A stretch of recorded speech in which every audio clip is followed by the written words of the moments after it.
بسم اللہ الرحمن الرحیم۔ حضرت اللہ تعالیٰ السلام علیکم۔ امید ہے کہ مزاج گرامی بخیر ہوں گے۔ اللہ آپ کو اپنی حفظ و امان میں رکھے۔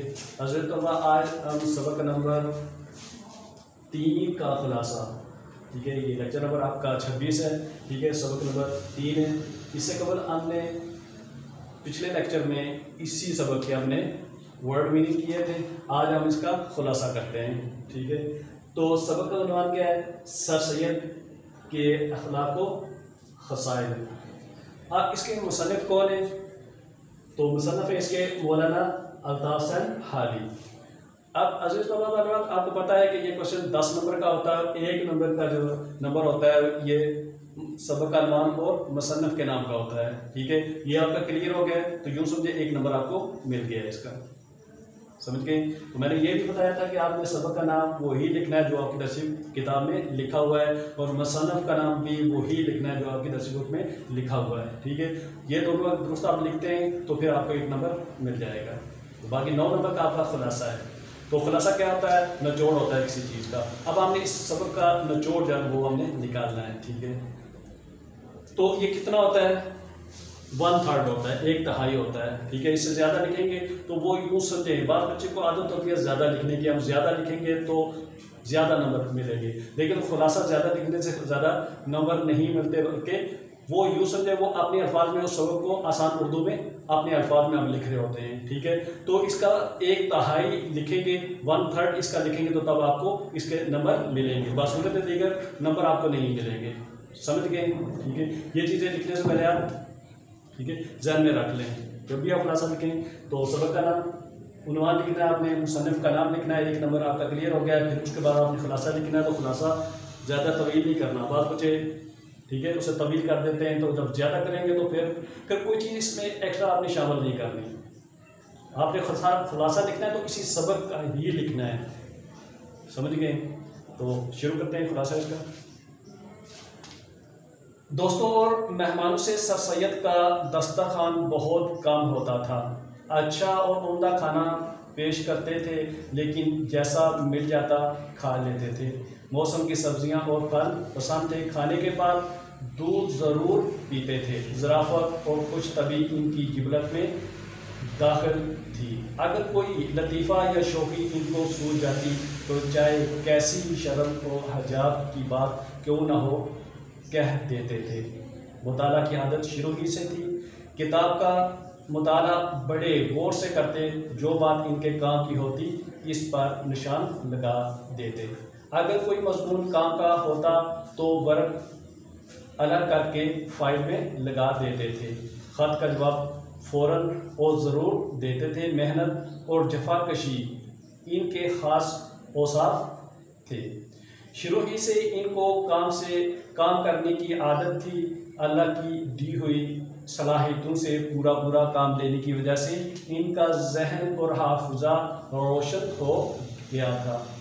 خطبات احمدیہ کے لکھنے میں 1.5 برس ایسی سخت محنت کی کہ پاؤں میں مرض پیدا ہو گیا، جو عمر بھر ٹھیک نہ ہوا۔ جن دنوں سائنٹیفک سوسائٹی کا مکان بنوا رہے تھے، سخت گرمی کے باوجود وہاں پہنچ جاتے تھے۔ انسی دل لگی اور دوستوں کی صحبت سے دل کو خوش کرتے، افسردگی اور پریشانی کو کبھی پاس نہ آنے دیتے تھے۔ بعض اوقات محتاط یا ملازم جس سے بے تکلفی تھی ایسی بات کہہ دیتے تھے جن سے ان کو شرمندہ ہونا چاہیے تھا، مگر وہ برا نہ مانتے۔ وہ جہاں کہیں بھی جاتے دل لگی کا سامان ضرور مہیا کر لیتے تھے۔ راست بازی کے تمام اوصاف ان میں پائے جاتے تھے۔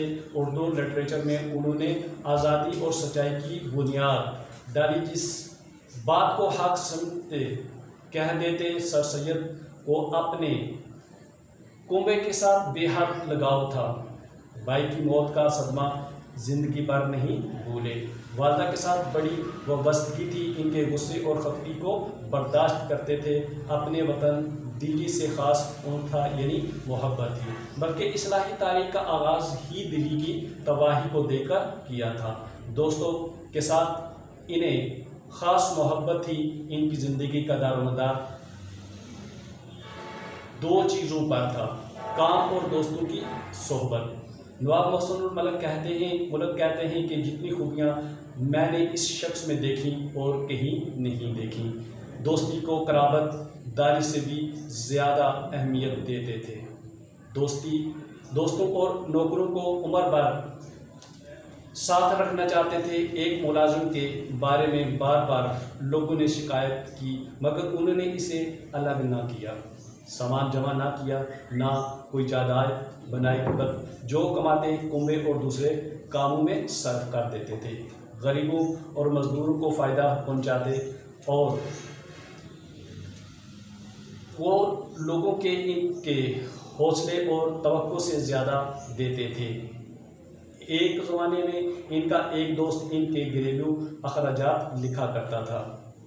جب وہ گوشوارہ سر سید کو دکھانے لگا تو انہوں نے یہ کہہ کر جیسا چلتا ہے چلنے دو گوشوارہ دیکھنے سے انکار کر دیا۔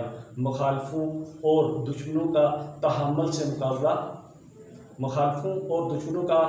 مقابلہ کرتے تھے، کبھی انتقام لینے کا نہ سوچتے تھے۔ سر سید چونکہ مسلمانوں کی دنیاوی ترقی کے خواہاں تھے، یعنی خواہش مند تھے، اس لیے دنیا داروں کی طرح رہتے تھے، حکمرانوں سے ملتے امراء کی طرح رہتے، لیکن انہیں اپنے فرائض کی ادائیگی کے سوا کسی چیز سے کوئی تعلق نہ تھا۔ وہ مسلمانوں سے مایوس تھے، لیکن حالات کی بہتری کے لیے برابر کوشاں رہے، یعنی کوشش کرتے رہے۔ وہ اس امید پر کہ یہ قوم ذلت سے نکل آئے، اپنا تن من دن قوم پر قربان کرتے رہے۔ تو عزیز طلبہ، یہ آپ کا خلاصہ مکمل ہو گیا۔ اب آپ 2-3-4 بار آپ اسے سنیں گے تو مجھے امید ہے کہ یقیناً آپ کو یہ تیار ہو جائے گا، ٹھیک ہے؟ تو اجازت دیجیے، اللہ حافظ، السلام علیکم ورحمۃ اللہ وبرکاتہ۔